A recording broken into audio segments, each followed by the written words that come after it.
3, 2, 1. Welcome to the March 24th, 2025 meeting of the Long Meadow Select Board.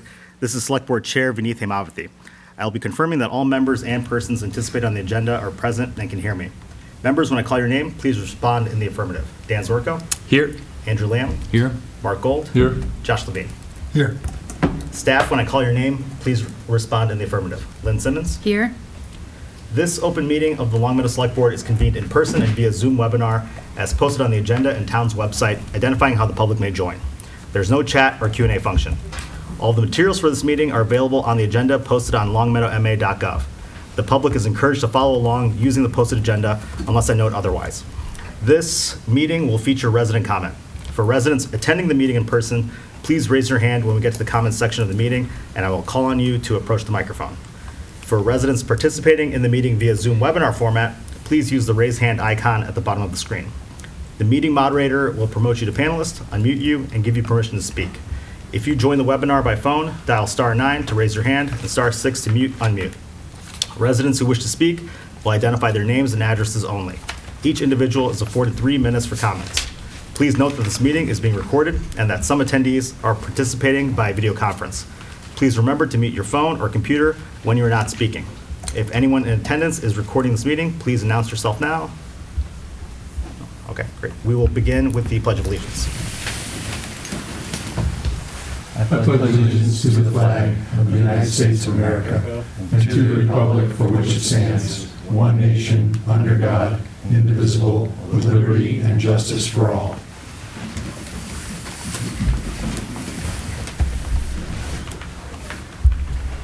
All right, we will now do Select Board announcements. The annual town meeting is May 13th. Warrants will be distributed to households on April 24th. The annual town election is June 3rd. Nomination papers are available in the town clerk's office, and completed nomination papers must be returned by April 15th. For a complete list of positions on the ballot, visit longmeadowma.gov.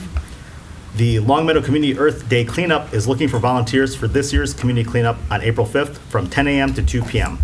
Volunteers are still needed. If you are interested, please visit longmeadowma.gov/1241/earth-day. The Planning Board will hold a public hearing on April 2nd regarding the 916 William Street site and design review application. You may send correspondence to the Planning Board by emailing planningdepartment@longmeadowma.gov or by sending post mail to the Planning Board at 231 Maple Road. All materials are on the active case file site on the town website under the folder marked 2025-0205-1-916 William Street. Okay. And that's it for announcements. We will now move into resident comments. Anyone here to make a resident comment? You can come up to the microphone, name, address, and you get 3 minutes. Thank you. Scott Foster, 1587 Long Meadow Street. Members of the Select Board, I first want to thank you for your service. Very few individuals in our town of high-achieving personalities are willing to sacrifice time, their spouses and children, and commit to serving the town through civic engagement like you. I'm sure your children look up to each of you and that you surely must realize the example you're setting for others. I looked up to my own father as he selflessly served in the same position as you for multiple terms, serving as chair more than once. I noticed his care and attention, looking out for the town's long-term interests, often advocating for programs and improvements that would still be benefiting the town long after he is gone. He was willing to hear different perspectives, and he came prepared to discuss issues in detail. He was, and still is, a proud veteran, I believe the last one to serve in the Select Board. When in 2023 he was asked to step into a vacant seat on the Board of Assessors, my father again answered the call. As you know, each member of the Board of Assessors is required to take and pass an online exam offered by the Commonwealth. My father was willing to devote the time necessary to become a qualified board member, and he took the appointment very seriously. His dedication and devotion was noted by the long-term chair of the board, Michael Zeller, who served on the Board for Assessors for 15 years and who has since resigned in protest. For reasons that continue to baffle me, a member of the board has seen fit to repeatedly defame my father in public and on camera, claiming he made a town employee's job, quote, more difficult and caused a, quote, undue burden on town resources. Apparently insisting a town employee complied with Massachusetts law makes a job more difficult. And correcting correspondence erroneously sent out by a town employee to town residents poses an undue burden on town resources. Perhaps the Select Board should give the benefit of the doubt to a long-term resident and public servant instead of giving credence to vague allegations made by a short-term non-resident employee. Rather than launching unfounded ad hominem attacks, perhaps the Select Board should ask, why did a town employee hire the only remaining incumbent member of the Board of Assessors, essentially her supervisor, as her mortgage loan originator in September 2024? Perhaps the Select Board should wonder why a town employee that engages in behavior that seems to be a clear violation of the Massachusetts Conflict of Interest Law is so eager to throw off the yoke of responsible oversight and instead curry favor with illicit transactions. Each of you speak from a power of authority. As an elected official in our town, at least 3 of you are licensed professionals. Surely you recognize the need to take personal responsibility for your public comments, rather than offering the weakest of fake apologies to those who may have been hurt by a poor choice of words. Our town deserves to be represented by elected officials that rise above petty personal politics and demonstrate maturity, professionalism, and thoughtfulness. To all of you, I have a simple demand. Do better. Thank you. Anyone else here? Yep, you come on up.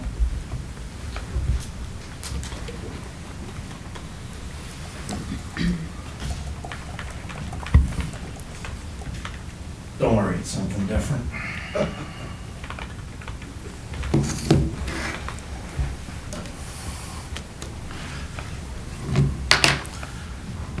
Tom Shea, 81 Green Meadow. As you know, I was the one that came up with the idea to use interest on stabilization funds for capital expenditures that will make over $400,000 of extra money available annually. This presented to the Finance Committee in December. This afternoon, you received a draft policy from me that the town was previously provided, but did not adopt. I advise you to review and adopt what I gave you. Among other things, it corrects the improper term from 2018 and adopts the use of interest on stabilization as the third permitted use, rather than a separate, unconnected paragraph. On to the budget. As you have heard in joint sessions with the Select Board, School Committee, and Finance Committee, all expressed frustration with the town's infrastructure and DPW performance. One participant said the DPW is in shambles. Major recurring mold issues at Wolf Swamp and Center School, most recently again at Center School, are absolutely unacceptable and public health issues. How to fix it? The DPW budget is increasing by $454,000, 7.6%. Were we not doing HVAC maintenance previously, $150,000? And are we planning for mold, or is there mold now that you need $50,000 to remediate? People need to know if there's mold now. A detailed implementation plan on the turnaround of the DPW needs to be presented to the Select Board in April, including who is accountable, hiring process, timeline to fully implement, and measurement of progress. Monthly at a Select Board meeting, a project report on the turnaround needs to be presented by the head of the DPW, HR director, and town manager to report progress. Over 2 years ago, 2 Select Board members requested this type of monthly meeting. It has never happened. 2 of you. Citizens need to see a plan in progress. It's their money and infrastructure. Get this monthly meeting on the Select Board agenda for April. Otherwise, we'll be talking about it at the town meeting in May. Monthly DPW report to town manager and Select Board needs to show hiring and vacancy percentages. Need to show a heat map of open work orders by criticality and aging. I'm going to run out of time, but let's get on to the capital plan. Why not bond for the Center School chiller and the Blueberry one, $900,000 for next year, totaling $1.6 million as part of the other bonding? It's Finance 101 to finance over the life of the assets, which are 20 years old. The use of the annual capital budget for $216,000, which you propose, is actually against your capital policy. Additional capital. We always look for more capital. Defer the OPEB and fire truck, $425,000. Pick a project, and then use free cash of $1 million, which is after the snow funding, in November. I'm out of time, but thank you very much. All right, thank you. Anyone else here for a comment? Do we have anyone online? No. No? Okay. All right. So the next item on the agenda is a presentation about our water and sewer rate evaluation. That is going to be delayed until next week, or our next meeting, sorry. So we will now go into select board comments. If anyone has a comment? Mark? And I have a couple. I attended a couple of agency meetings on behalf of the select board. Just wanted to comment that the PVTA, which is the bus transportation program for the Pioneer Valley, continues to show increased ridership. And I want to remind everybody that ridership in PVTA buses is free. And it's important for people to know that. That's part of the reason the ridership is up. But unfortunately, ridership in what's called paratransit or dial-a-ride is not free. And we do have extensive use of that in the town of Longmeadow. I think it's wonderful. We have two systems actually in Longmeadow, something called the Tri-Town Trolley, which is Longmeadow, East Longmeadow, and I think Hampton, and that runs at a pretty low rate, but after hours, they do use dial-a-ride, and because the usage is way up, which is actually excellent in town, I think you'll see in the budget that our assessment from PVTA is up a little bit. I took the time and spent some time with them to find out the assessment process and the split. It's ridiculously complicated, but nevertheless, it's worth listening to if somebody is interested in how we got our allocation. It's ultimately fair, but it's necessary. So the PVTA is out there. The other is that I attended the building committee, who as a result of the permanent building committee meeting, they decided to write a letter to the select board expressing their concerns about the capital plan, and that letter was in our packet today, and so I would point that out to everybody who may be looking at the packet. It was the reflection of a sense of discussion, I guess, at their the meeting they had late last week. And finally, the recycling committee is continuing to meet, and they're getting close. They want to thank people who participated in the survey on trash bins. I think that people are finding out that a 95-gallon trash bin, which they call a container, is humongous, and so they may be adjusting that a little bit, but it was very, very valuable information, and I know they're working on it diligently to get those on order. Great. Thank you. Andrew? Following on with what Mark said, I also attended a recent recycling committee meeting, and I was really blown away by how hard these people on the committee are working to try to find the best solution for the town. The survey did show that most were in favor of the largest for paper and cardboard, and certainly I'm sure we all know people who are strongly in favor of that, but some people have also visited them in person, which I encourage everyone to do at the DPW, like the vestibule at the entrance, to go check them out, because the committee is still avidly seeking feedback, which you can share by emailing any member of the committee, which you can find on the town website. There are individuals' names and emails, and also you can message them on Facebook. Also, Dan and I went to a recent school budget summit, I think they called it, which was really interesting. Lynn helped organize that. And it was basically representatives from like 12 towns in the area, all with the same concerns about the difficulty basically providing level services in our school districts. And we talked about the problem and how to best advise and solicit help from our legislators, specific challenges like special ed and behavioral health services, and what to do about uncertainty regarding federal grants and things like that. So I thought it was very productive, and the group composed a letter basically that will help advocate for ourselves essentially with our legislators and hopefully make some difference. Great, thank you. Dan?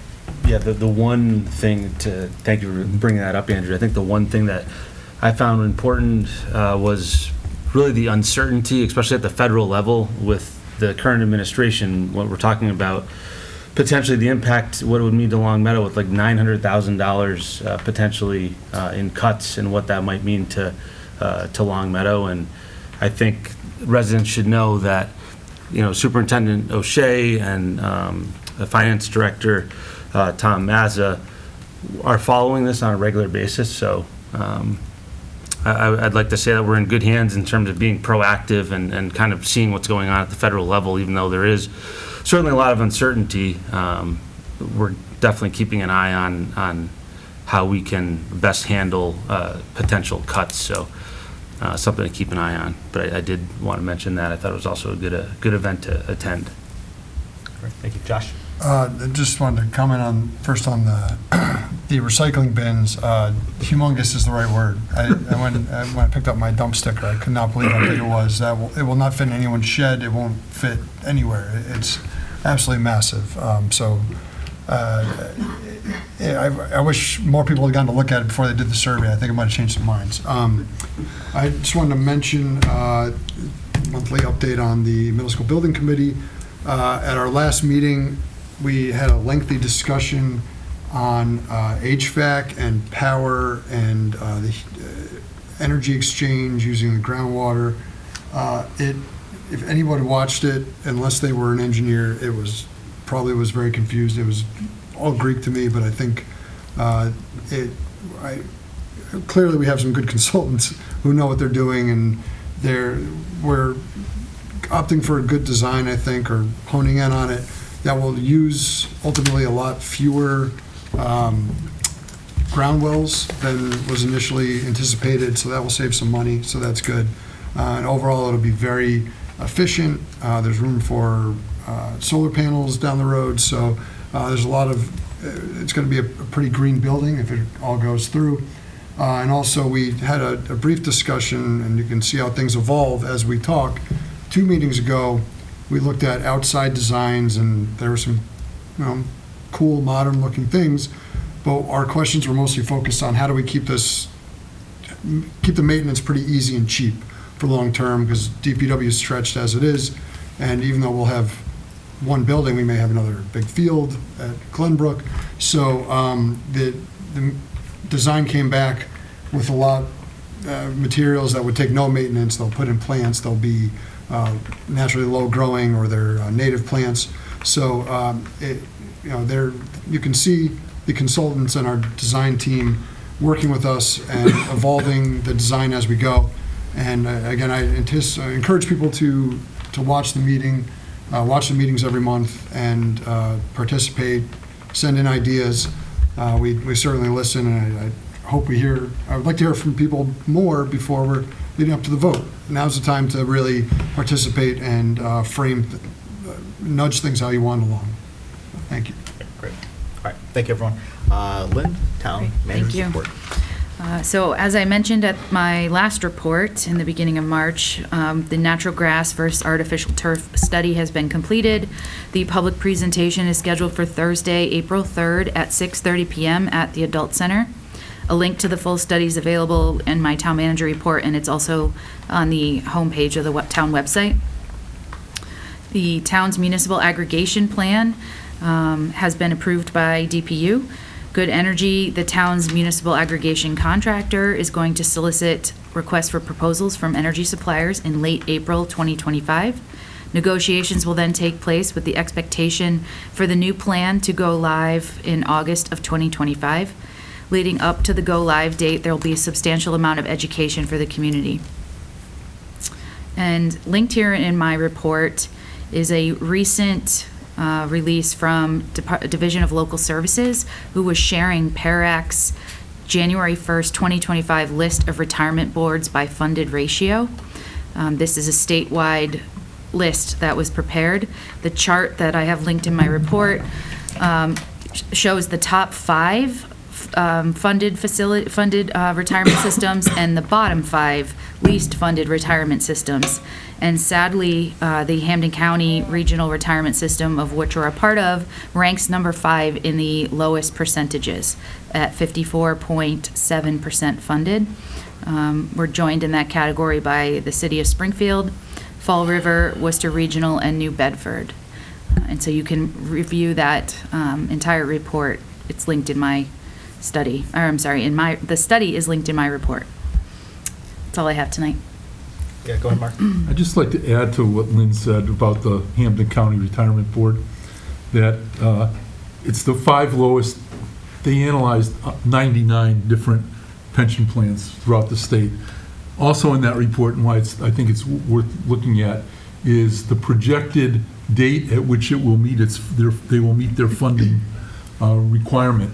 And Hampden County has been pushed out yet again. And so I think it's worth people seeing the projected date that it is. In essence, and I apologize for the vernacular, it's a shambles, the Hampden County Regional Retirement Board. Not to mention the fact that they are 6 months, 8 months, 9 months behind on issuing us an audit of their actuarial numbers, which is required for us to complete our annual audit. That's why we have not yet done our fiscal year 2024 budget audit, because we're waiting on Hampden County, and we continue to wait on them and continue to wait. And it's not us, it's us and 35 other organizations. You know, it's just a mess. And, you know, there's not a whole lot we can do apparently, but from my mind, we've got to find something, because they're 5 of 99 programs, they're the fifth lowest funded. They're continue to extend out when they'll be funded. They can't even do simple audits of their system, and they don't do the audit internally. They hire an outside company. I think it's I forgot the name of the company that does it, and they can't even put it together. So it's just a mess. And I appreciate, Lynn, that you continue to bring this to keep this on the forefront of everybody's attention. Anyone else? Okay. Thank you, Lynn. And next, we'll move into old business, and we don't have any meeting minutes to approve tonight, so then we will soon. Working on it. And then we can move into our discussion about the operating stabilization fund policy update.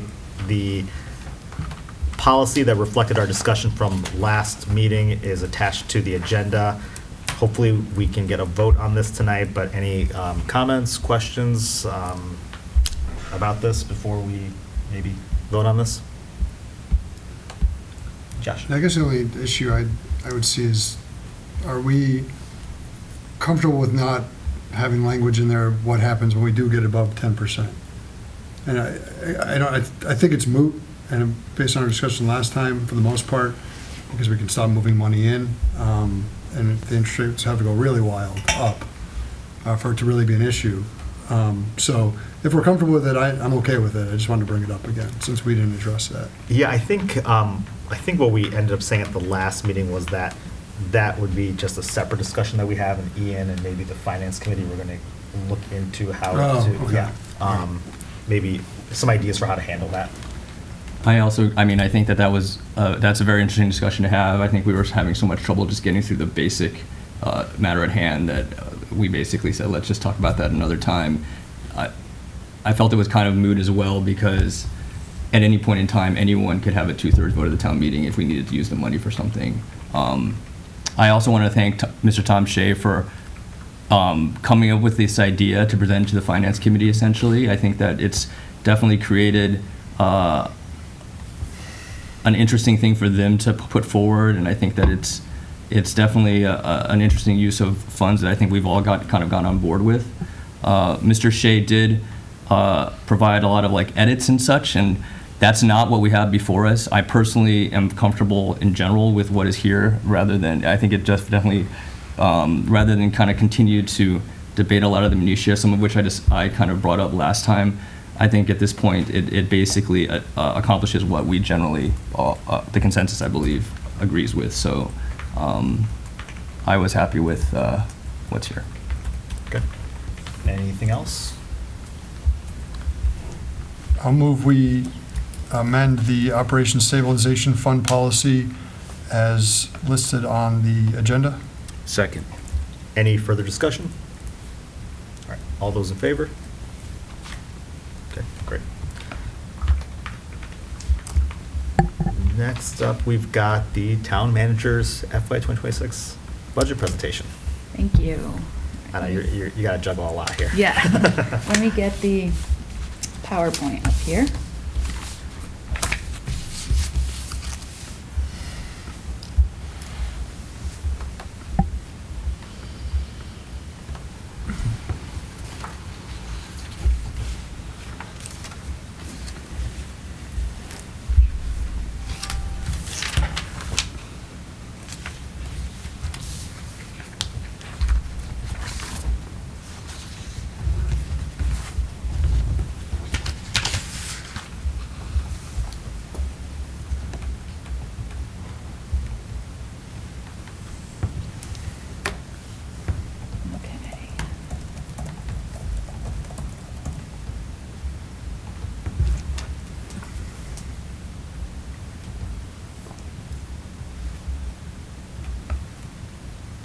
Okay, so I think that is sharing.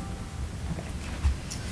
All right, thanks. Yes, so tonight I have the FY26 town budget. Just going to quickly review for you how we got here, where we started. So as you might recall, in December of '24, we did a joint meeting with the Select Board School Committee Finance Committee. At that time, there were initial revenue source projections using our 4 funding sources that we primarily can look to: the Proposition 2.5 tax levy, the state aid, and local receipts. You see the numbers up there that we were anticipating at the time. I will call out that state aid number because it comes up later on in the presentation. But in December, we were conservatively estimating a 4% increase. It's been right around where we estimate every year. And then we had some expense projections that we used in December based on what we knew at the time. And all of that combined to give us a projected budget deficit of a little over $700,000. So then, after that kickoff, department worksheets go out and everybody starts working on their budgets. They get those back to Ian and I early January, and we start putting things together, and other numbers start to come into focus outside of town departments, like health insurance, liability, and then what the governor's budget proposal has been submitted for. And so at least in this budget you have here tonight, it's balanced without the use of reserves, uses the full allowable levy of the 2.5%, and it provides much needed funding to DPW operations to carry out the goals that you've been presented over the last year or two, specifically in the area of buildings, grounds, trees, and stormwater. So this is a large overview of, apologies, of where, it's probably easier if I do this in slideshow.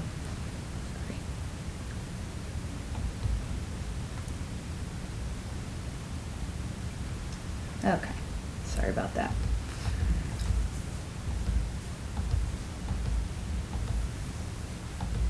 Okay, so as you see, we're showing here what our revenue highlights are. And all of this drills down to show you where we end up balancing, or how we end up balancing. So the largest is our property taxes, so that represents both the 2.5% and then new growth. The state aid that I talked about, as we projected in December, we were projecting 4%, turned out to be 2.2. So that's what is in the governor's proposal. It remains to be seen if that's what will end up being adopted, but that's what we go with. Once we have that something concrete submitted, that's what we end up modifying our budget to follow. If you might recall, last year, we did the same thing. We go with the budget that the governor submitted, and then depending on what ends up getting passed is what we end up actually having for state revenue. And last year we ended up doing better than we had projected, and then we were able to do some more for DPW and the schools. We did a budget amendment at the annual special town meeting in the fall. And so who knows what will happen this time. Hopefully it's better than 2.2%. Hopefully it's not less, but we'll just keep monitoring that as it makes its way through the process. And this gives you just an overview of where departments are based on where they were for the FY25 budget as amended. And we show the percent change, but also the dollar change. And while the percent change is interesting, it doesn't tell the full story, because some of these department budgets are so small that a larger looking percent change actually doesn't truly reflect the dollar amount that goes with it. So here you see just how things shook out. And I go into a little bit more detail below, and I'll also be able to answer any questions that you have related to some of these numbers.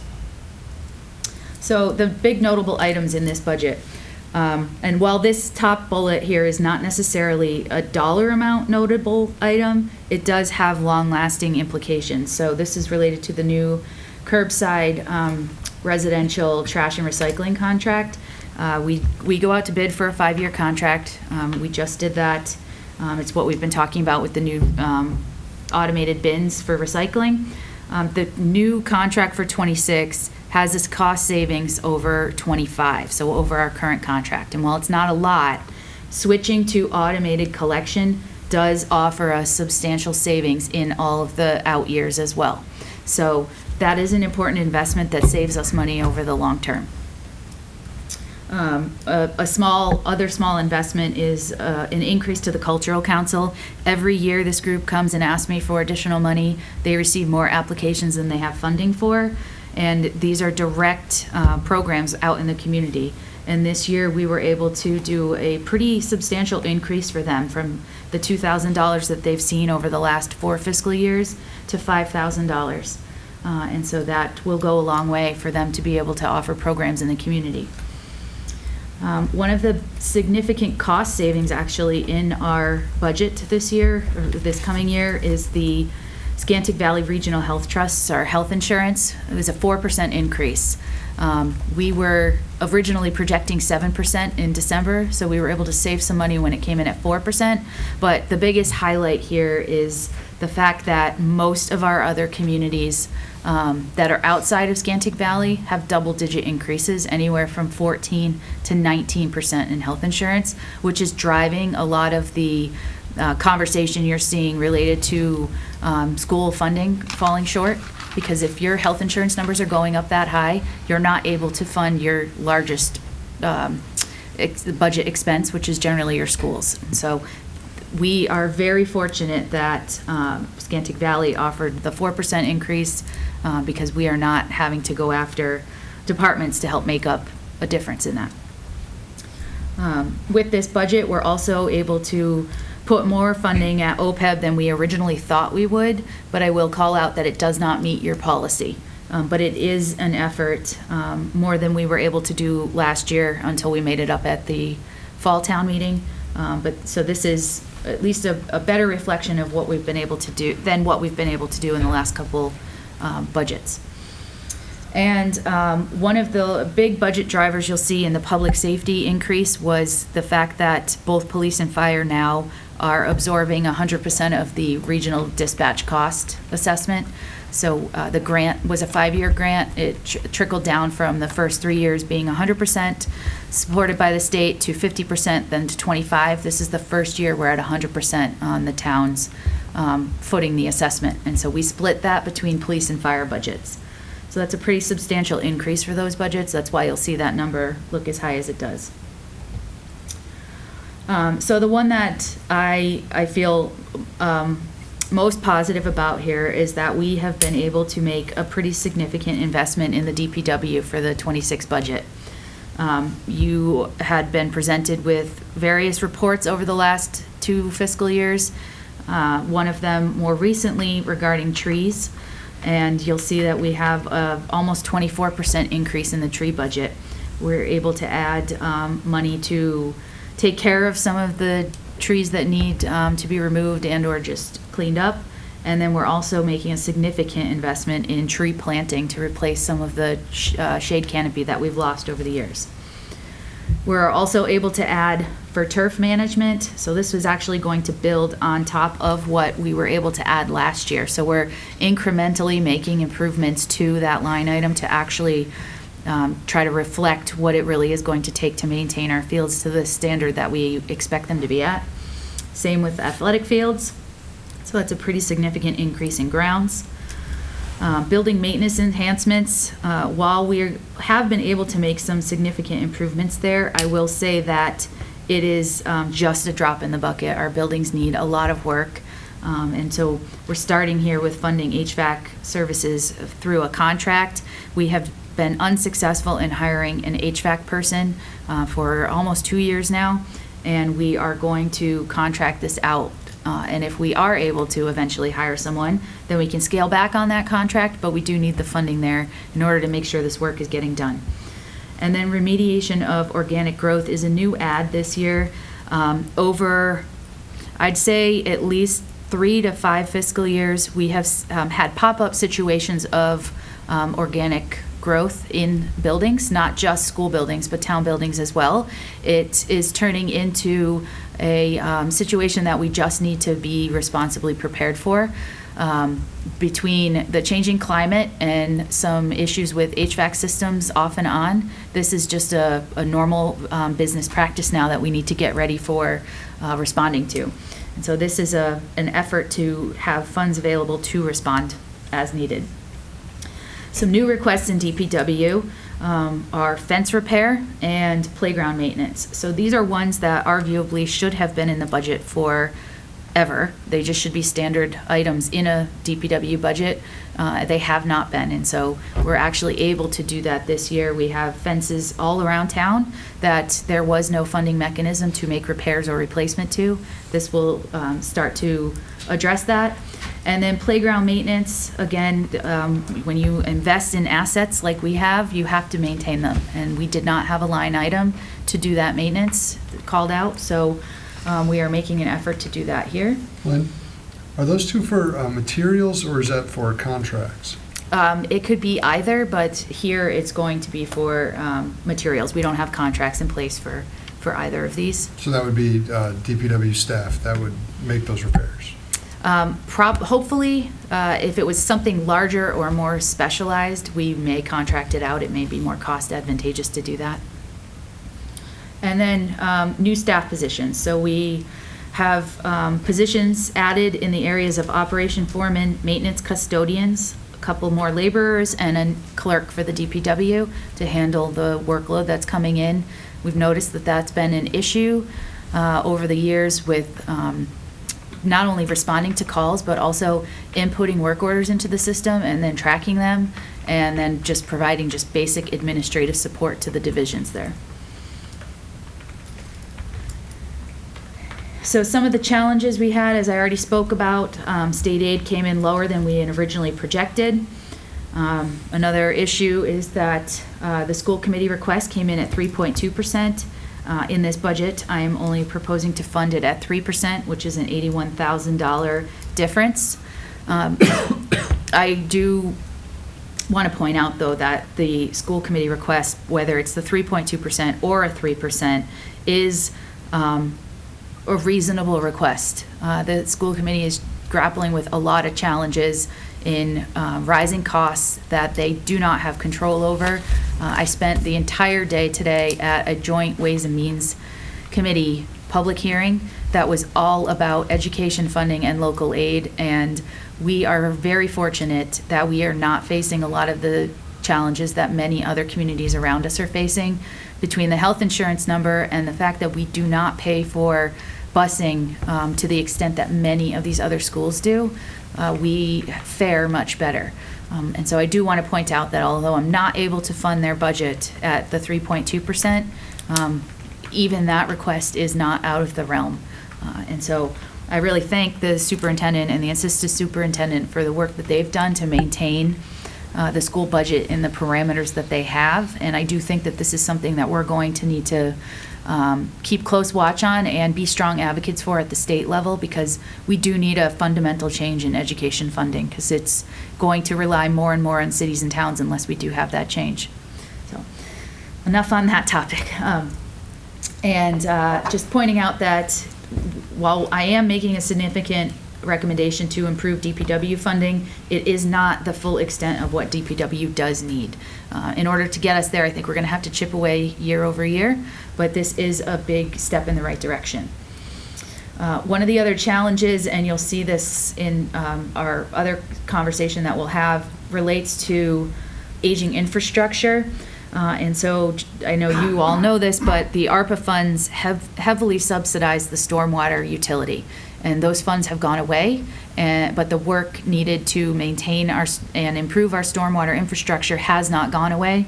And so you'll see in the budget, we're recommending one of the larger repair projects for Raspberry Brook is going to be funded with a hybrid approach of the operating budget and capital. And so we'll get into that in a little bit.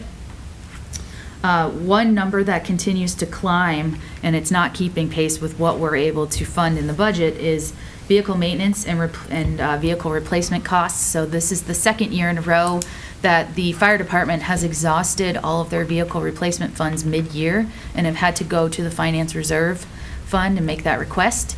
We're incrementally increasing the vehicle maintenance line in fire and police, but it's likely not going to be enough, but we're going to continue to monitor that. And then also, we have been replacing police cruisers through the operating budget. That's been the standard practice instead of capital. The cost for cruiser replacement has just gone up and up and up over the last few fiscal years. What we used to be able to buy for $50,000 is now a standard $70,000, and so it's really hard to absorb that in a relatively small public safety budget. But we do have that in this budget here. And then obviously what we've all deal with all the time is that we have limited revenue sources to continue to fund our operating costs. So that's something we're always going to continue to monitor. And so what we're looking at for the future, obviously we're going to monitor the state budget just to see if there's increases or decreases to unrestricted government aid, any changes to Chapter 70. One thing that's not related to the state budget is the net metering agreements. I know we've talked about this over the last year. We're very close to finalizing the last bit of change with our last net metering agreement. Once we do that, I should have a much better picture on how I can redistribute those credits that are currently sitting on our streetlight account. That should have some financial savings for the utility lines in various budgets. We're also closely monitoring any changes to programs or grants that we're receiving federal funding. So this is not just the schools, although that's a big number. The Land and Water Conservation Fund grant that's upgrading Bliss Park Playground, that is a federal grant. So we're, at this point, still have the funding available to us, but it's unclear if that's going to stay. So we're monitoring that. And then certainly economic uncertainty, that we're really not sure what this next year is going to pan out for. So as we generally do, I provide just our overall fund reserves for the last 10 or so fiscal years. You can see we've had significant growth. Get this to work. Just our fund balances as of right now, as of January 31st. That free cash number you'll want to keep an eye on, because you'll get your first draft of the warrant in the next conversation, and that's where we're pulling some of those warrant article funding items from. And that brings us to the end. Finance Committee will hold a public hearing, and then you will vote on your budget, which will then become your budget on April 7th for inclusion in the warrant for the annual town meeting. And this PowerPoint, along with the town manager budget message, the line item budget, and the sources and uses have all been uploaded to the town manager website. Great, thank you, Lynn. Any questions, comments from the board? Thank you. Mark? Thanks. And I guess I have a lot of questions, not just about line items, but in general. One of the things that I guess people do in their home budgets is when things get very, very expensive, they relook at capital purchases. And I'm speaking specifically here about the police vehicles, because they are an operating budget line item, not a capital budget line item. And, people who may drive by, through, and around the police department notice that there's a lot of vehicles there. And so I guess the question is, we hit, when we had the money, we were on a pretty good cycle of 2 vehicles, 2 vehicles, 3 vehicles, 2 vehicles, 2 vehicles, 3 vehicles. And the question is, at what point is it time to rethink that and squeeze another year out of our vehicles, recognizing there is a cost in maintenance to do that, but vehicles are very, very expensive. The other part of that, I think, is the maintenance cost of our vehicles that you highlighted. One of the justifications, or one of the ideals we thought of with the new DPW facility, was we would have a full-time mechanic and take care of all of our own maintenance on the vehicles, and invariably, there's police vehicles, certainly, and other town vehicles down at the local garage down here getting routine maintenance done. And I think that, you know, when times are financially difficult, somehow we got to figure out a way to get back to the process of taking care of our own vehicles and even stretching out the time between them. I thought you said you had a lot of comments here. I'll do one at a time. I mean, I'll let somebody else. Dan? I just looking at, I appreciate this, Lynn, by the way. I know you put a lot of work into it. So I was just curious, with the shift over the town hall over to Greenwood, is it too early to start kind of seeing what kind of savings that we have, just overall, whether it's, you know, like copying machines and things like that? I'm just curious if we're seeing some of those savings already with the move. Yeah, great question. It's a little soon, but we are seeing not only savings but efficiencies. We did make a drastic change to how departments print and copy records or anything for that matter. And we're still working out some of the kinks with that. It's a system called PaperCut, and it literally tracks every single person's quantity of photocopies or printing. And then we get monthly reports for that. And so Ian and I are diving into that with the new IT director to figure out the best way to track that and assess it to departments. But there is going to be a cost savings from that. One of the things that threw some of that off this time is we did it mid-year, and also the town clerk was taking a step at looking at a different way to print the census this past year, and actually brought that in-house, thinking it would be a cost savings. And so that skewed our paper numbers from what we've normally done. And so we're analyzing whether that really was a cost savings or not to outsource versus bring it in-house. So I can have more information on that probably as we close out this fiscal year, but it's definitely something we're tracking. And if it's not going the way I want or envision it going, then we'll figure out why. Because on the face of it, there should absolutely be a cost savings. There's less equipment than we had before. Just with like the energy cost though too, I'm just thinking, having everyone in the building there, are we seeing a difference just with the high cost of energy and having to heat these buildings? There hasn't been a tremendous energy cost change. We were heating the building anyway, and actually that facility gets a lot warmer than we were used to, so most staff are keeping the thermostat pretty low. But I can run all of that and have a better idea once we get a little more time under us and have summer numbers to calculate in. And then just a couple other ones that I took notes on. I was really happy to see the athletic fields, because that's something that I know personally. I hear a lot.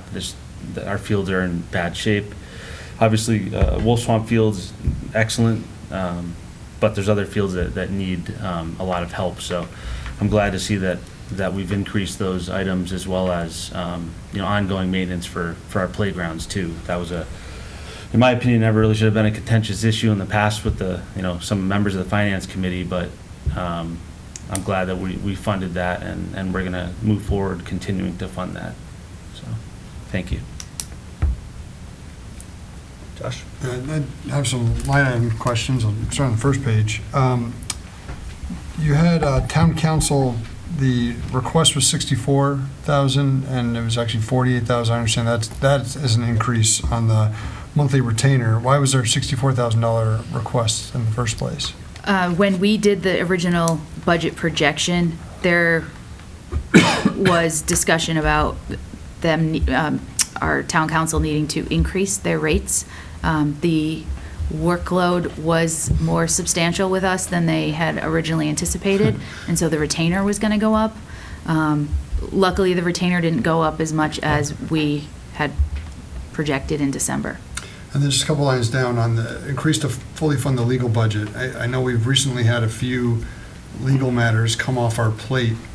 Why the large increase? And are we backfilling, or is this for Eversource, I guess? No, we're not backfilling, but we have had to replenish the legal fund every single year, actually, since I've been here. Some of that was due to DPW, some of that was due to the DPU matter. But what was happening was other things were popping up, and we were pulling from the legal budget, maybe funds that were earmarked for DPW or for the DPU case, cable, and then some lawsuits that came in. And so this is an effort to more adequately project what we think it's going to cost based on just the trends that have been happening. My goal is that we do not have to use any free cash to supplement the legal budget. Okay, and in theory, knock on wood, it could be less, far less than that. Yep, Okay. yep.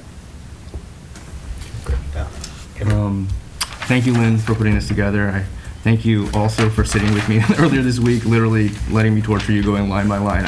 I really thought, it was clear that you put a ton of thought into literally every line of the budget. I think that, I was certainly satisfied myself that I think this does a good job of meeting like our most important priorities. Obviously, it's a difficult situation. There's a limited amount of funds. I was very glad that the DPW, as you know, is being supported. We're sacrificing things like you mentioned, the OPEB.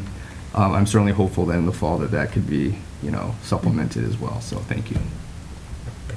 And back to you, Mark.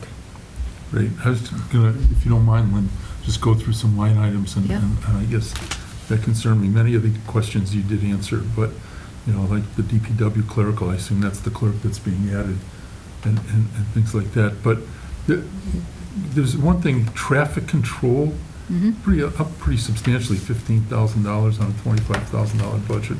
What's that do to? Can you just tell me your line, just so I can get to it quicker? My line item is 346, something like that, yeah. 348. It's in the spreadsheet, Excel spreadsheet.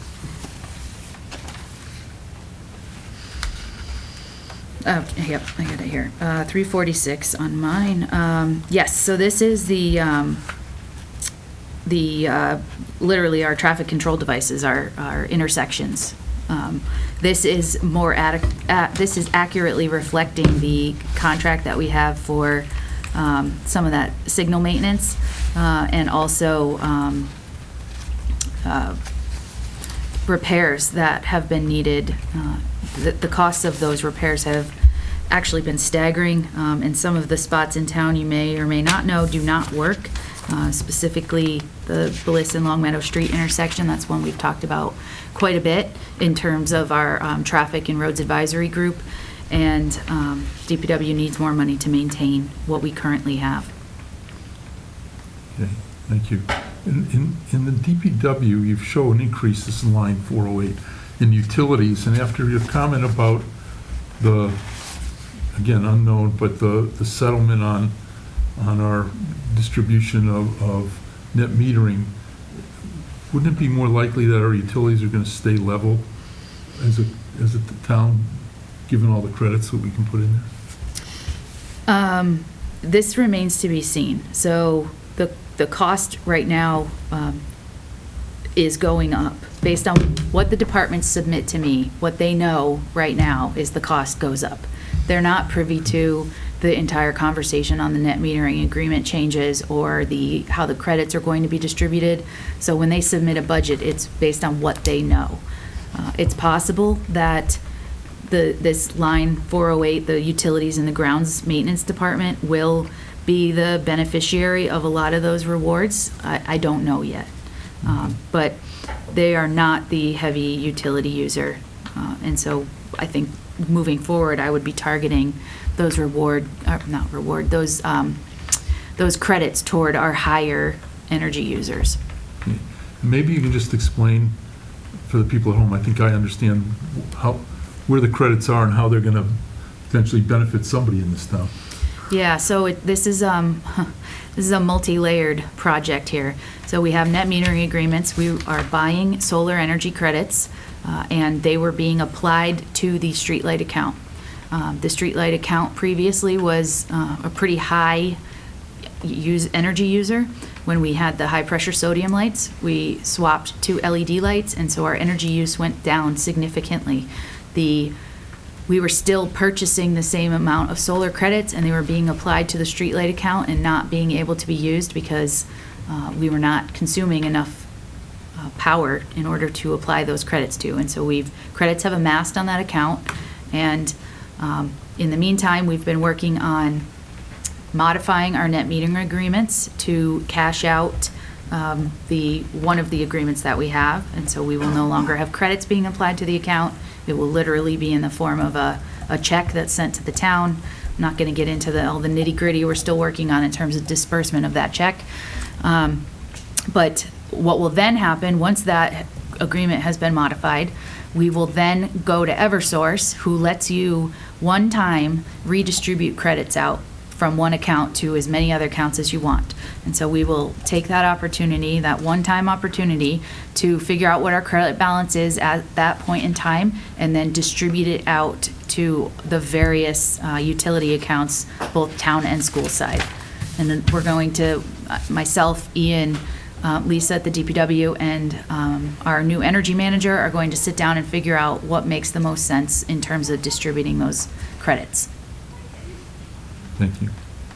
You show a fairly substantial increase, actually a doubling in the DPW, which is really the recycling overtime, solid waste recycling overtime, line 512. I assume that's for work down at the recycling center, although it doesn't say that. And I'm just wondering why that increasing so much. Yes, so the overtime at the recycling center,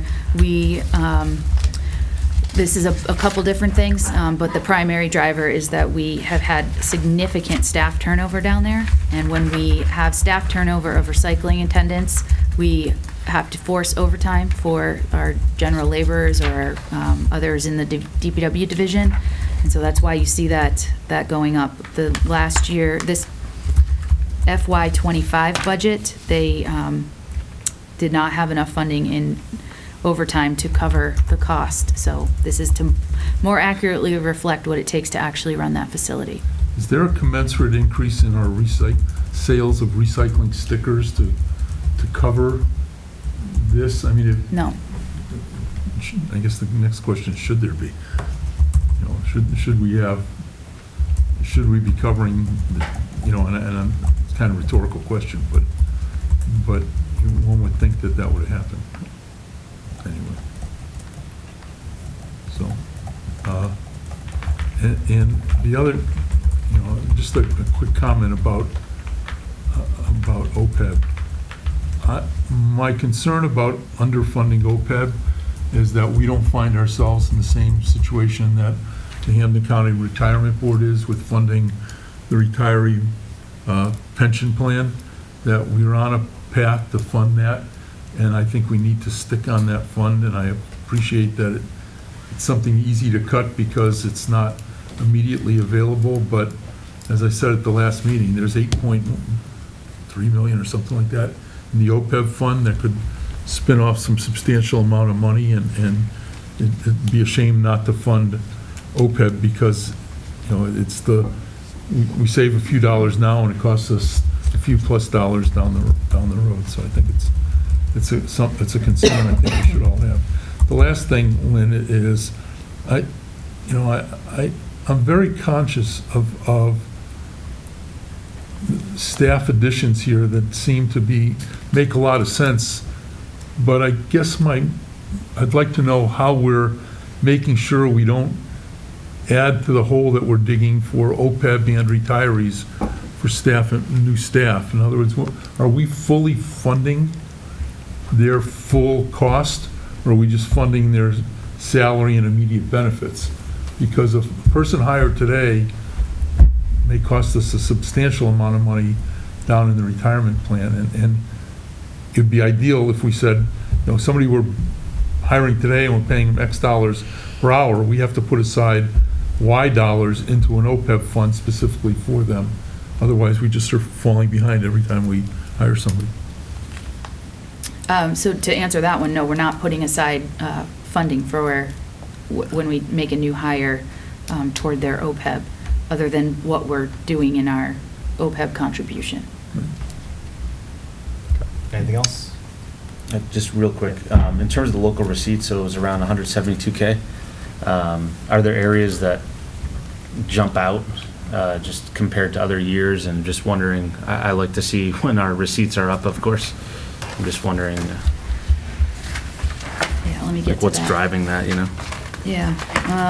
So some of the good things is that our meals tax generally stays pretty stable. So that's even when the market takes a dive, or even during the pandemic, we did not see a significant reduction in meals tax like many other communities saw with large downtowns that relied on that revenue source. So that's been generally a good thing. So I feel pretty comfortable with where that number stays.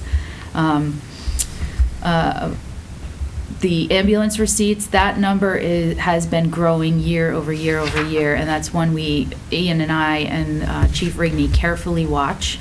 As much as we want to up that number, that ends up having an effect on the backside, which is any revenue in excess of what we've projected here goes into the ambulance fund. So we don't want to up that projection too much and then short ourselves on the ambulance fund. So we watch that carefully. And then one of the ones that Ian and I had some kind of almost last minute conversations about were motor vehicle excise. That's one that we have been conservative in our estimates on, and is an area where we could up it, but we felt like we were not comfortable upping it more than we did this year because of so much uncertainty in the market right now, and whether or not it's going to yield people cooling off from buying cars, or if there's going to be delay in actually having supply for new cars. So we didn't feel comfortable messing with that number too much yet. Once we have this kind of year and this new administration under us, maybe next year is a year we could look at. I think things might hopefully shake out and stabilize potentially. Who knows? But that's when we've been. We kind of had some last minute discussions about. And then one I want to point out, because Ian and I have also discussed this one in great detail actually, and this is the MGM money. So this is not money, not revenue that we can count on forever. And so Ian and I have talked about phasing it out of our budget at some point, like slowly. So it's not one big hit when the surrounding community payment goes away. But we have not been able to do that yet. We tried to do it last year and we weren't able to, and then this year with going into the budget with a $700,000 gap, and then that gap growing, we weren't able to start whittling down our reliance on that money. But it is something to consider, that eventually that $320,000+ will not be there for us, and that will be a big gap. Okay. Anything else? Josh? You covered a lot of my line item questions. One, just a small thing, but line 102 is postage. It's $43,000, which is something like 60,000 letters. Are we required? I think I might have asked this last year. Are we required to send the tax bill by mail every year? And is that mostly covering required statutory requirements for mailings? I don't have the actual granular detail on that. I don't know if you do, Ian, but in terms of whether we're required to mail tax bills, I believe we are, unless you opt into receiving an electronic version. This definitely is an area that I would love to see us make significant progress in. It kind of goes hand in hand with the push that I've been putting on departments to digitize and electronic means for doing business. Not only do the paper savings come, but then the mailing savings come as well. Yeah, that's exactly what I'm thinking with like the town clerk having the new online permitting software. The more we can do that, the more it can be email. It's incremental, but our budget is it's tight. So the little things we can do, I think, are really can be advantageous. And then line 420. 20 was contracted landscaping, which you cut in half. Yes. Can you explain why? Yeah, thanks for that question. So over the last couple of fiscal years, we had, I think it was like $100,000, I didn't pull the line up, but, and that was to maintain the adult center and the high school. The high school had a significant backlog in landscaping work that needed to be done, and so the quotes that had come in to do that work reflected the $100,000 need. Working with the landscapers, we've gotten to a baseline that they can very easily maintain now, and so we were able to reduce that contract amount, and this is the amount that's built into the budget reflects them being able to more efficiently maintain what's here. Okay, thanks. And I can't remember if you covered it. So we've increased forestry, we've increased the planting fee, or money available for planting. Do you have an approximate on how many trees we anticipate putting in? With that amount, I don't, but I know that the current budget had $8,000 in it, and now we're gonna have 32 for tree planting. So I can get that number for you, but it's a lot more than what we've been doing. And does that include all, like, the bags that we all got, and the, Gator bags? yeah, the gator Yep. bags, and the mulch ring, and is that all included in that? When, in the tree planting line, yeah. Okay. Yep. Just one last comment, because Josh made a really good point on the postage piece. It's just kind of spitballing, but I'm just wondering if we could do like a mailer where we have like the insert, and we can talk about X, if you opt out, X amount, we're saving the town $20,000, $30,000. Do you want to be a part of trying to help the town save some money? So, I don't think people look at them, which is why it's stupid that we mail them. but Yeah. I'm just trying to Yeah. think on the fly. Yeah. No, you're right. It kind of goes back to the point of why are we sending them? Okay. So if we're done talking about that, then we can move on to the capital improvement plan discussion. Yeah, just on the budget, just to wrap it up here. Okay. So you guys can decide if you want to hear from departments directly, or if you want to write in questions and I bring back answers at the next meeting. Like, at some point, you just have to figure out if you want more information, or if you're going to come April 7th and be ready to discuss and vote. And so, yeah, at some point, I'll just need some guidance from you if you want more from me or the departments. Yeah, so my initial thoughts on that are, I think that, especially this year, because of the shortfall that we started off with, I think that we've had more discussion throughout this whole process. So at least I feel like I have a pretty good understanding of the budget this year, and I don't think that we need to have the department heads come into our next meeting, or have a separate meeting for that. I think last year we did do this where we sent you questions and you were able to get answers, and then we were able to discuss them at the next meeting. So if anything, I think that would be the approach we should take this year, but happy to hear from other folks as well. All right, let's do that then. All right, thank you, Lynn. Yeah, thank you. Okay, and then to move on to the capital improvement plan. Yes, let me just, okay.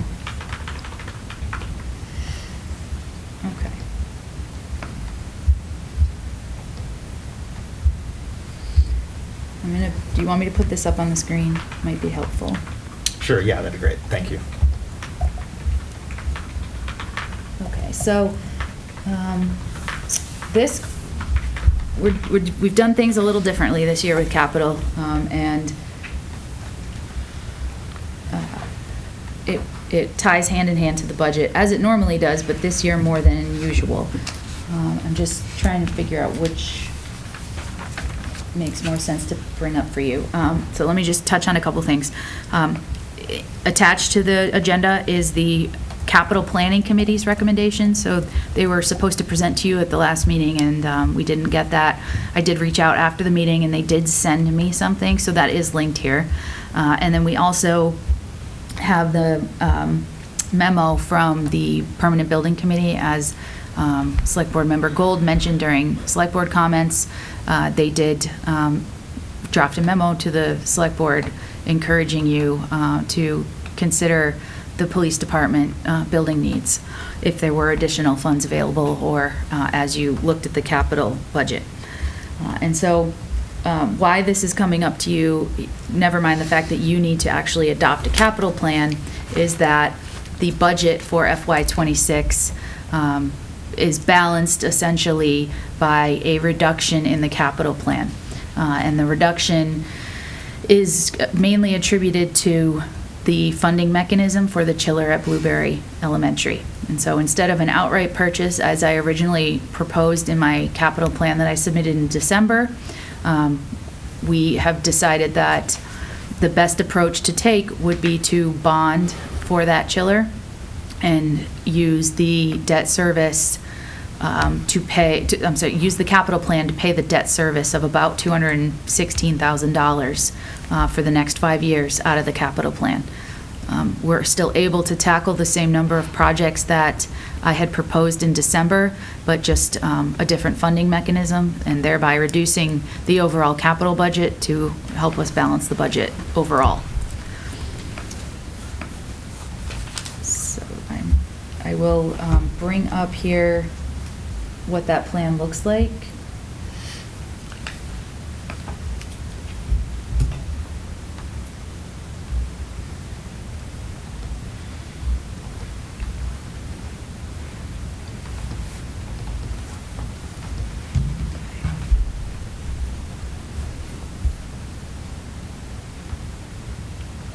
That's the 5-year, sorry.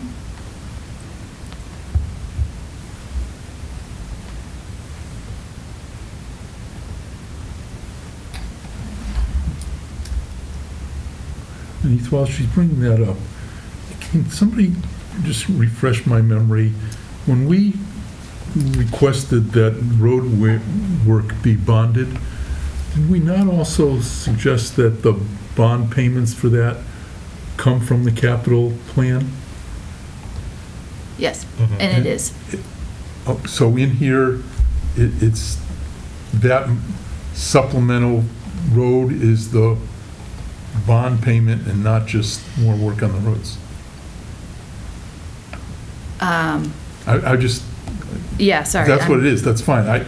It just said road repair, road paving. Oh, no, it does say bonds, okay. All right.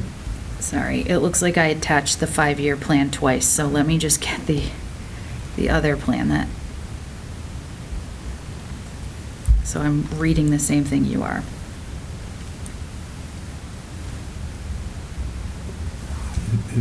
It's called revised budget. Yep.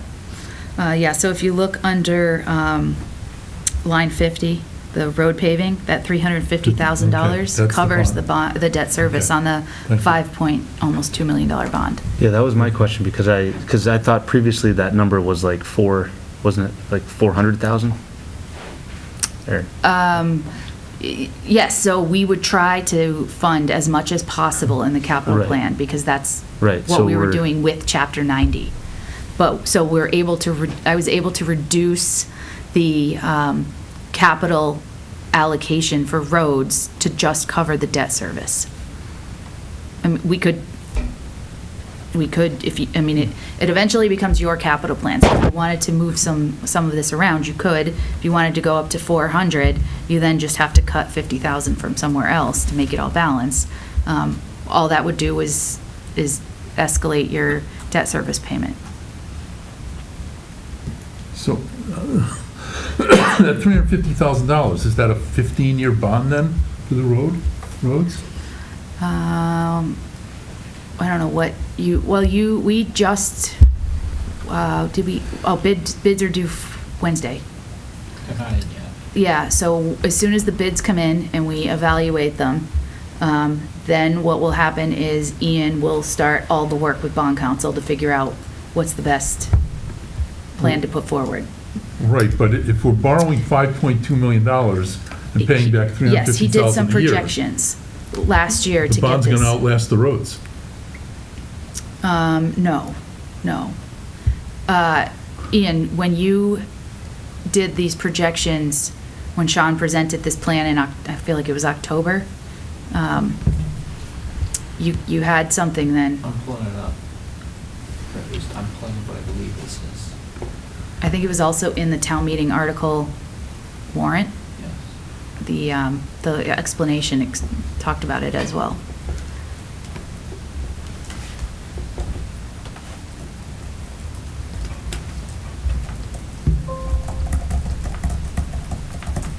So in October, I requested bond counsel to run a schedule for paving bond at $5.1 million for 15 years.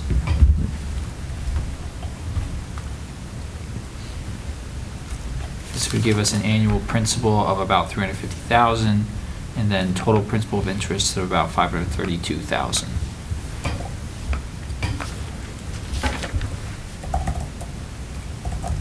Anything else? So the total interest is 350, principal and interest is 532,000. Where's the other $172,000 come from?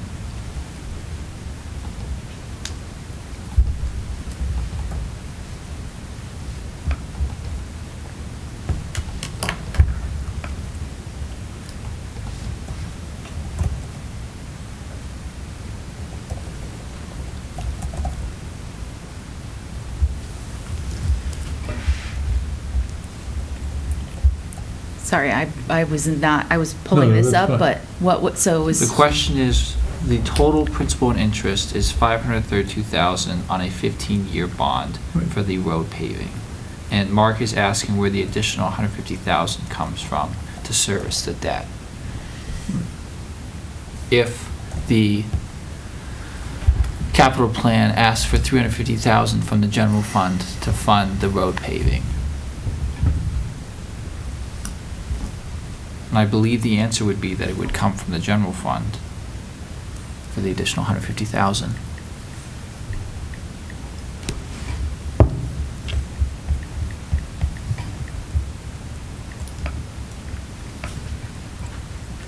Yeah, the good thing is at your next meeting, we'll know what the bids came in at. So if it's 5.1, then we'll refresh all these numbers and have a comprehensive answer for you. If it's 4.75, then none of what we're projecting right now even matters. Because we would only borrow what the bid came in for. Right, I understand that. I just thought that the bond was going to be paid for out of the capital plan.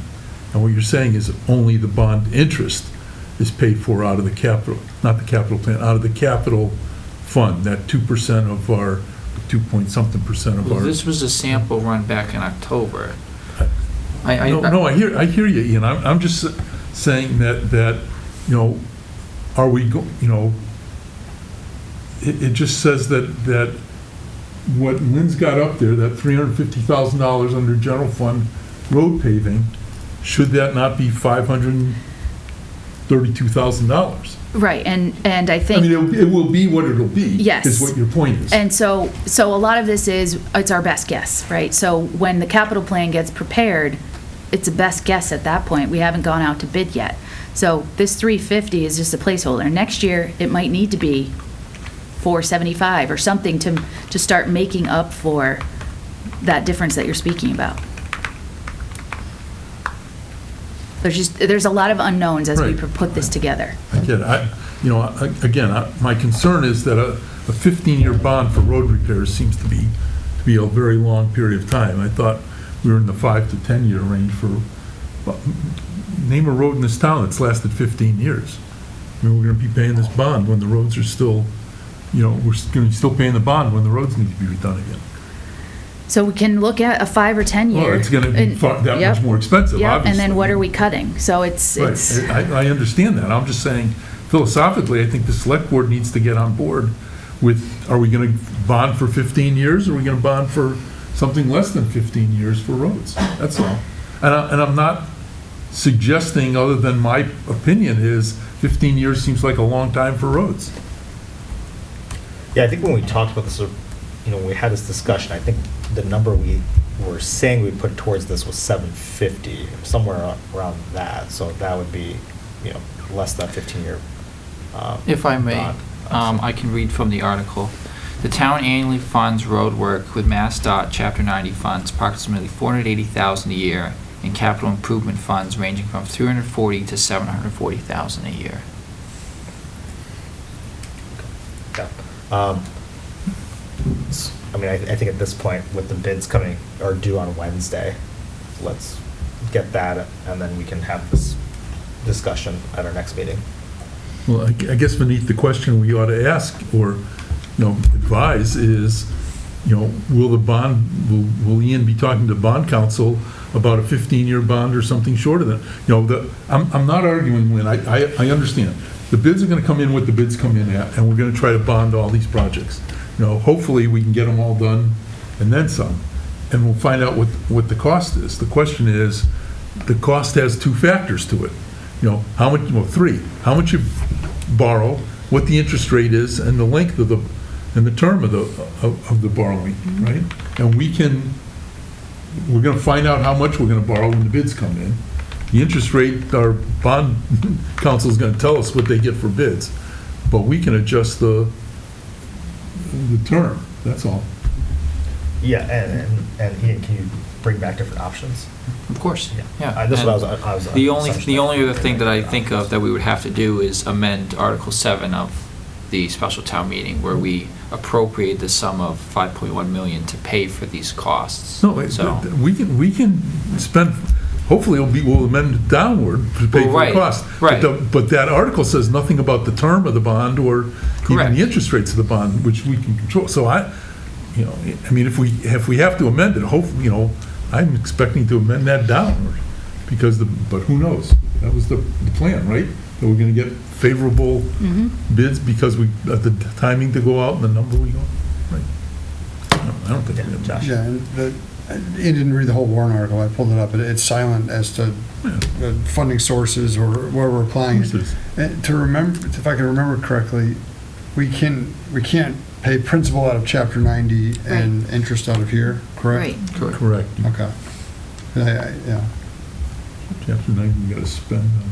Yep. I mean, we have plenty of roads that have been around for 15 years, I don't know if they should be. But yeah, I mean, generally I agree, but that we did this to do a big splash to do a lot of paving, and we still got to pay for it. So I agree with you, Mark. 15, we got to look at our options, see where we're coming in at, and cross our fingers that it looks favorable for us. Yeah, as long as the door's still open, we ought to look at it, but, and you're right, man, it all starts with what are the bids? We know the roads we want to pave, what are the bids? Okay, anything else? Okay. So, I think also at our next meeting, we'll Yep. be able to talk about this Yep. further. Okay. Okay. One thing, actually, because when I was looking through this, so obviously we've had a lot of incidents at our parks, our pools. So one of the things I keep seeing that pops up years out is cameras. So that's something, again, I hear a lot about, and it makes the newspapers, and I just wonder, like, can we maybe take a look at funding security cameras at our parks this go around, rather than waiting a couple of years, because it seems like every few months there's another incident, and I'm not suggesting that a camera is automatically gonna solve the problem, but I think it might help deter some issues that we're seeing, so. Yeah, cameras are in the works at Greenwood and Bliss Pool. It's been delayed due to turnover in IT. Project starts and then stops and starts and stops, so that is in the works. And then, like Wolf Swamp as well, or? That one, we've been entertaining getting some quotes for, but not entirely sure it's a worthwhile investment. Any Will Swamp Fields? Oh, yeah, Wolf Swamp Field, Oh. sorry. Yeah. So we don't have a total cost on that yet, and the type of situations that have been occurring there, the cameras wouldn't capture enough to potentially help, to be worth the investment. So we'll continue to see what it comes in at. Just we'd put one on the concession stand, but we would not blanket the entire facility. And this is me not knowing the cost of how much it costs anyways. I just know we keep seeing incidents and trying to deter folks, that's all. Dan, assume the camera costs $5 and the wiring costs $5,000, $50,000, right? Yeah. Anyways, I just wanted to make a comment on that. Go ahead, Jeff. Was it everyone's reading of the capital planning committee's memo to use the stabilization fund interest, if we have it next year, to do the police station funding? And I remember, because it said that we sent you a 2022 memo asking for this to be done, and I do remember we keep pushing it off because this is a lot of money. But I went around it today to look at it, and I see what they're saying. It's like, looks like my house where you had a lot of delayed maintenance, and it's just going to keep adding up. But my reading was they're looking at that next year, not saying it's priority next year. It's, and if that, I think that is a good idea for us. Josh, you talking about capital planning letter or this building committee letter? I'm sorry, what am I talking about? I'm talking about the building committee. Right, letter. right. Yeah. I thought it was this year. I'm not sure what the letter said because I just had trouble interpreting it. But at the meeting, they were talking about making changes to do it sooner rather than later. Okay. But It said something along the lines of, if you vote to use stabilization interest, we recommend using it for the police facade, which to me would be next year. And I think, this has been talked about for a few years now, and I think one piece that we were waiting on was the building study that's being done, and how that might affect, anything here. So I would need to know at that meeting, April 7th, you would need to be prepared if you wanted to use that stabilization interest, and you wanted this to go to the annual town meeting, I would need to know then, because the warrant goes to the printer that week. If you want to wait and do it in the fall, we can do that. You can spend some more time with it. I just want you to know that Do we have an idea on how much that would be, the interest? it's $440,000. So in theory, that could be the police department and get us towards funding our bond, depending on what it comes in at, for our roads. Well, Yeah, so basically, we have the interest on the operational stabilization fund. That's not part of this. You haven't Right. allocated to anything. Nope. So, I think there's consensus that we should use it for capital projects. I have no objection to doing that, essentially, so, for what it's worth. So if it seems like that's a consensus, we can work up a draft article. When you do your deep dive into the warrant next meeting, it would be on there, at least for you to consider. Yeah, so that money, $300,000 is a lot, and if there is a greater chunk, I'd rather see it go towards the roads. If there's some lesser part of $300,000 we could spend, I guess. But I know that. Is there Say a that again, percentage you can put to that, Josh? Josh, like 50/50 or? That depends what the bonds bid comes in at.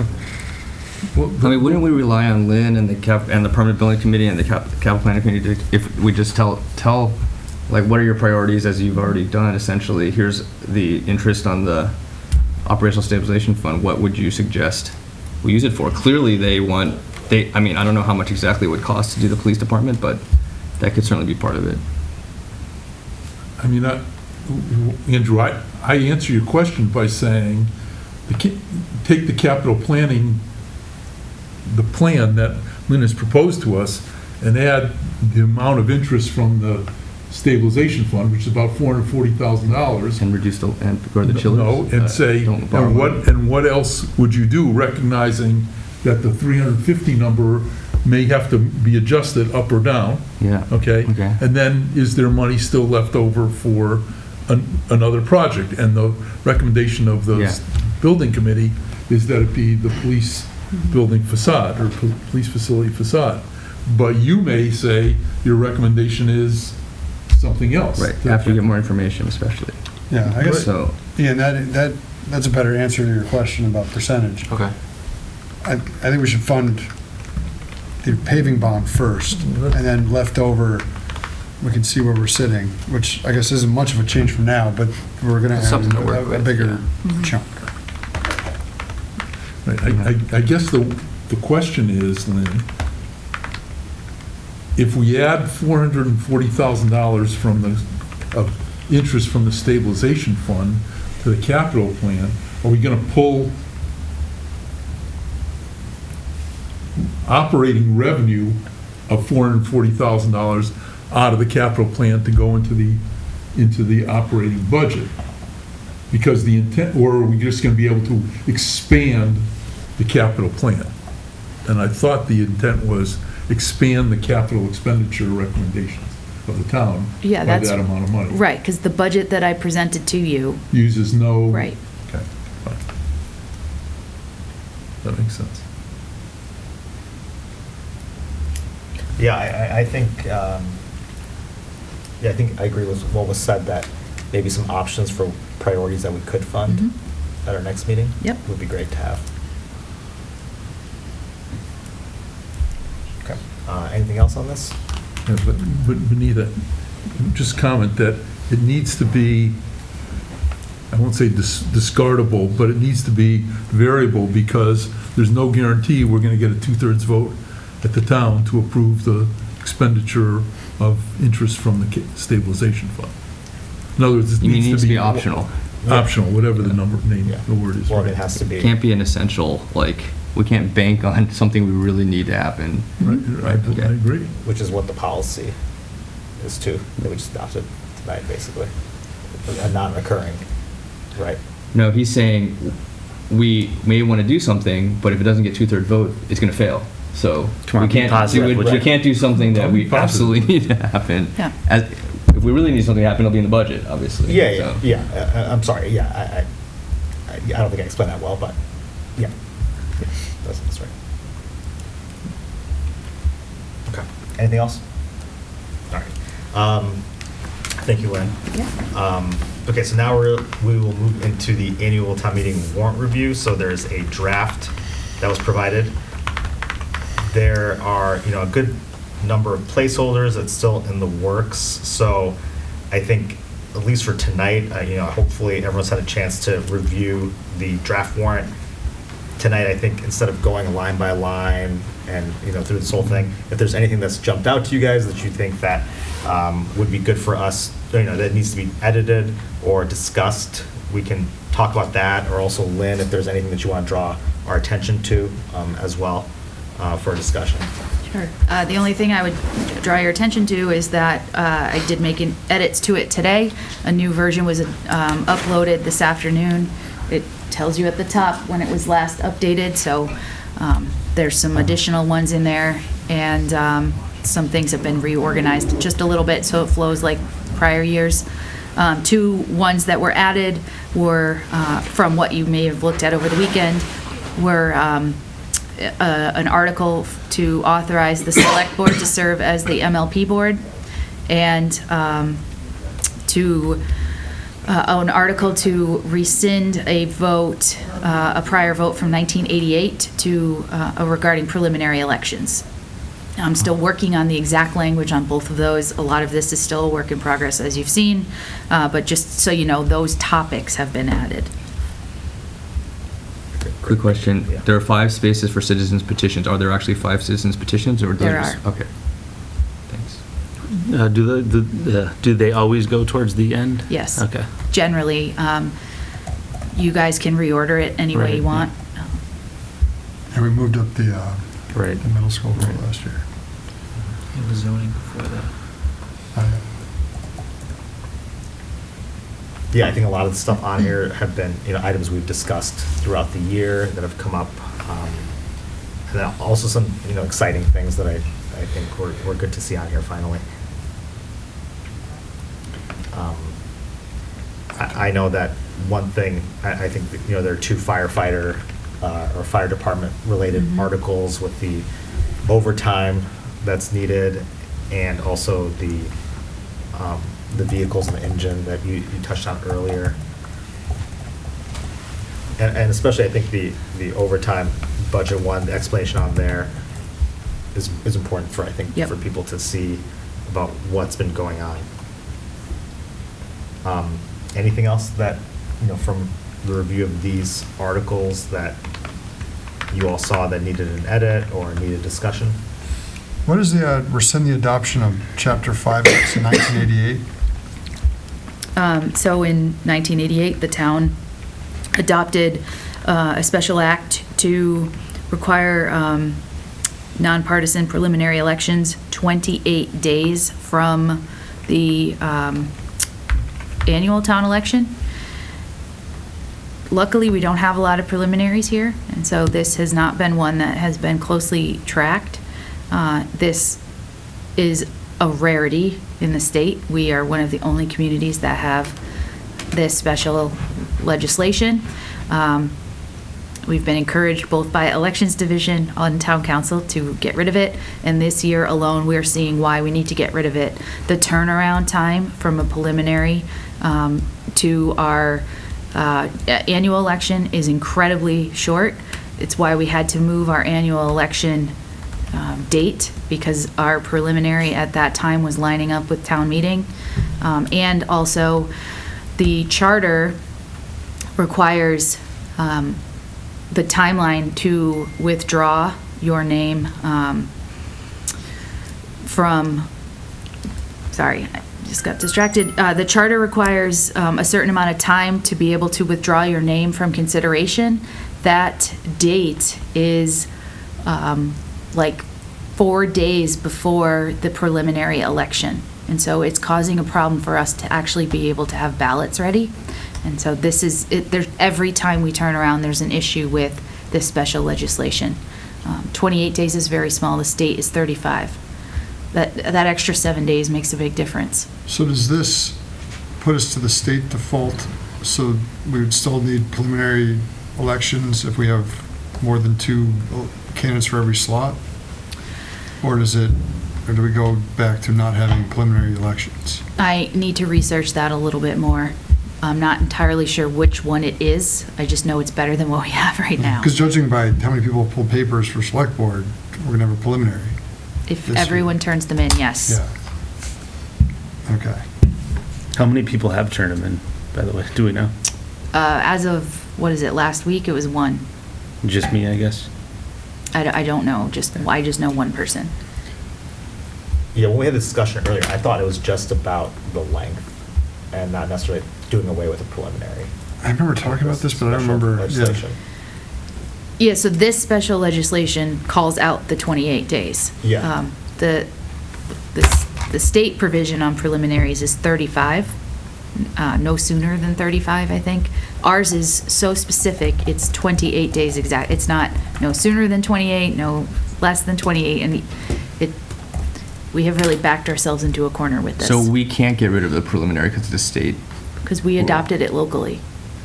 I'm sorry, is it possible to eliminate preliminary elections or not? I'm If we- going to research that still. Okay.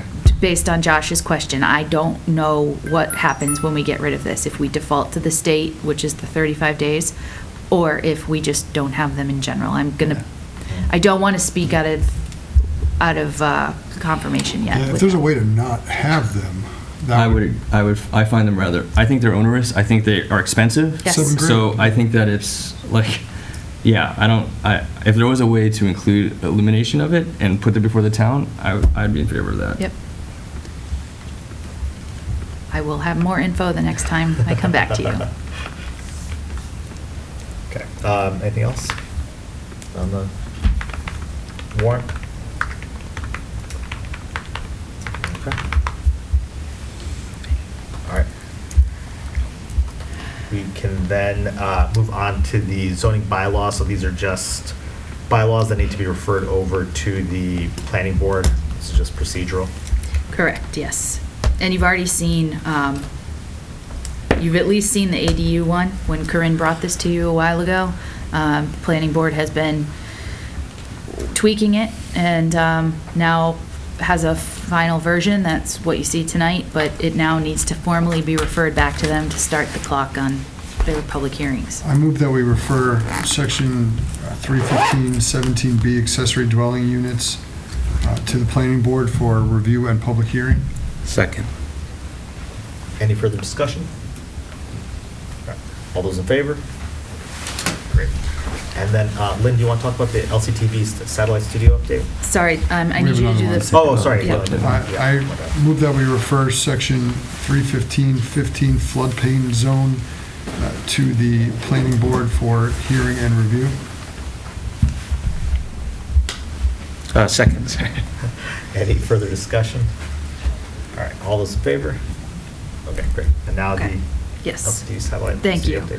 update. So with the move to Greenwood Center, and we have a large conference room at the end of the hall, it presented the opportunity to potentially add a satellite studio for LCTV. This would allow them to have access, to have facilities to record and transmit from both this A15, but also the Greenwood Conference Room. There's been more and more requests upon them to record and air board and committee meetings, and with just one room equipped to do that, it's been a jockeying of meeting space, whose meeting is more important, that type of thing. And so just it presented the opportunity to better equip us to have more meetings filmed. And so LCTV has been doing their due diligence to figure out what it would cost to do that, and they have presented this to you guys just to make sure it's actually something you're interested in having them pursue. This is not a cost to the town. LCTV would be taking on this through their capital funds. It does not deplete their capital funds. They would still have funding left over, but they asked that I bring this in front of you to just get a consensus and confirmation that this is a direction you'd want them to go.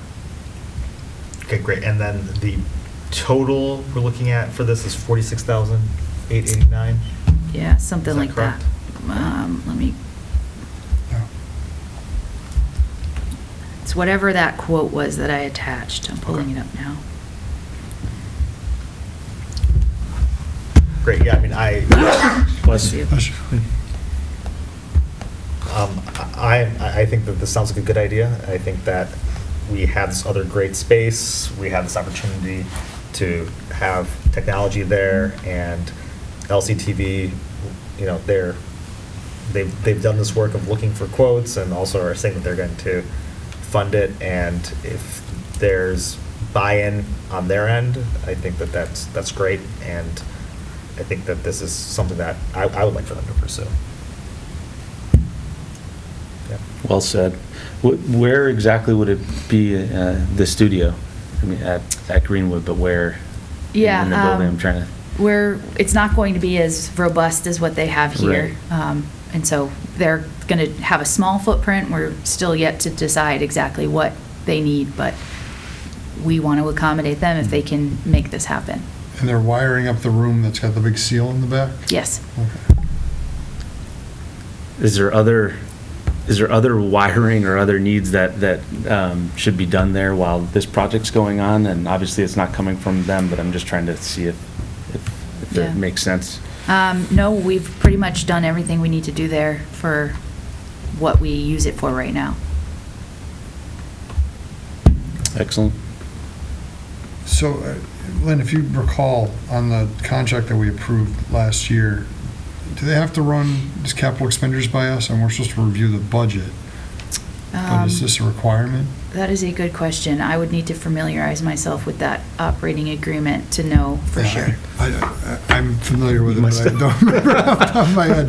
I think that if they have the funds to do it, and this overall seems fairly reasonable to me, the more opportunity we have to tape and broadcast and have people be able to watch these meetings, I think is good. So I'm in favor of this. I think it's a good idea. Okay, so you said that we may have to approve this?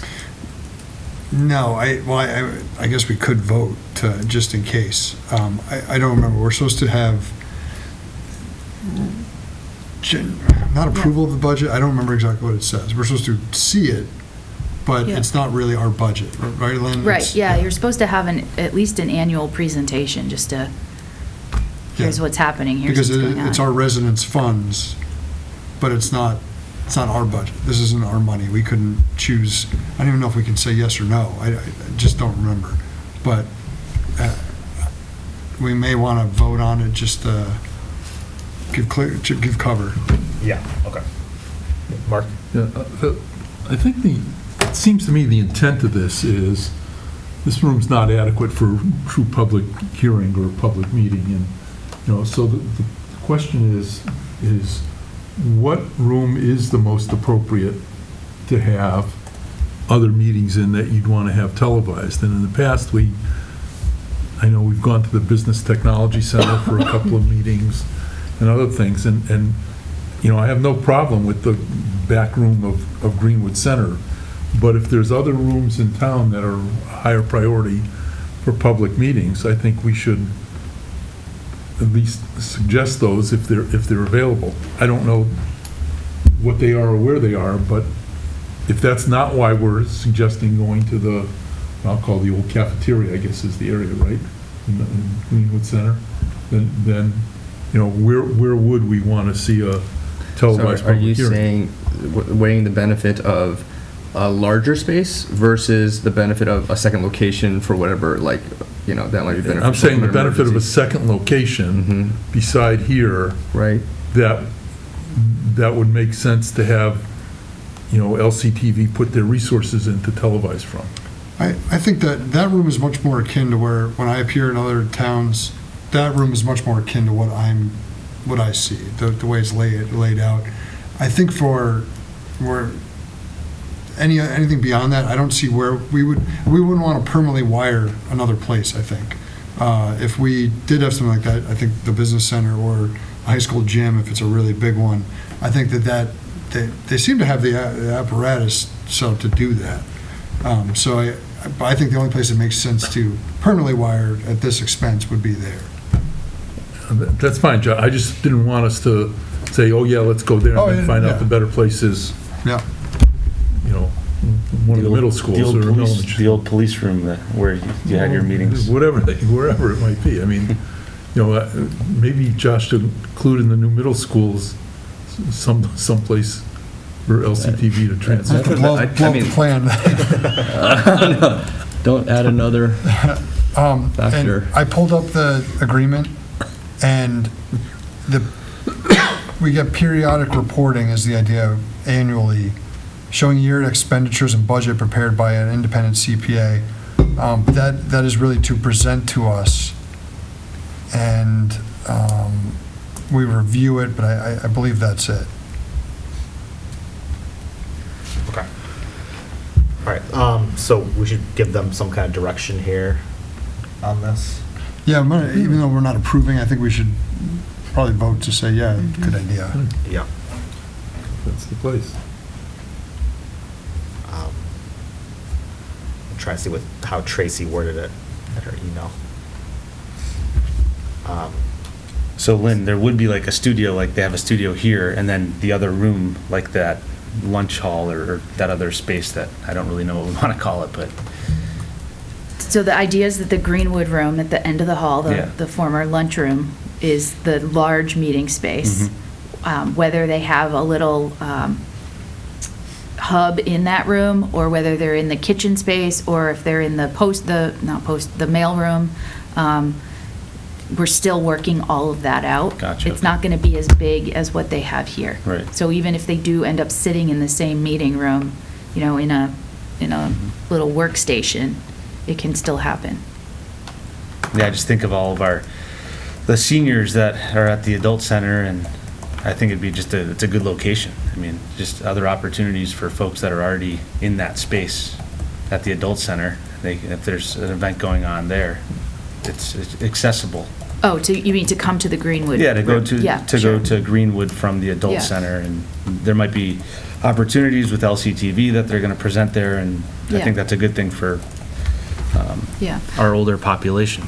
yeah. I mean, some background on exactly why I suggested this site is that It then gives us a facility at a school and a facility at a town building. And the hub of municipal operations are now at Greenwood, and it just provides a nice synergy between staff working in their spaces all day and then being able to go across the hall or down the hall for meeting space. And with the middle school building committee meeting now on Wednesday nights and on LCTV, it created multiple conflicts with planning board, who was also using LCTV. And so that just spurred the need to do this sooner than later. I think more people want to be able to see what's going on inside their government, and this gives us that great opportunity. And actually, the Greenwood site is just, every single day has proved to be one of the best things we've done. There's adequate parking, one level, everyone's under the same roof, plenty of bathrooms, and it's all right there. And in the next few weeks, we'll be able to open for nighttime meetings. You gotta miss Community House a little. Just the dance. Just the basement. Okay. So I move that the select board approves LCTV's spending towards wiring up and setting up a satellite studio at Greenwood. Second. Any further discussion? Okay. All those in favor? Okay, great. And then we've got a one-day liquor license application. I'll move we approve St. Mary's Academy for one-day liquor license for an event on April 5th, 2025. Second. Any further discussion? All those in favor? Okay, and then correspondence, any comments? Oh, okay. Yeah, just commend Erica on keeping up on that, and that's a good way of capturing some money that is owed to the town. Great. And I will move that we adjourn. Second. Any further discussion? All those in favor? All right, thank you, everyone. Thank you. Thanks.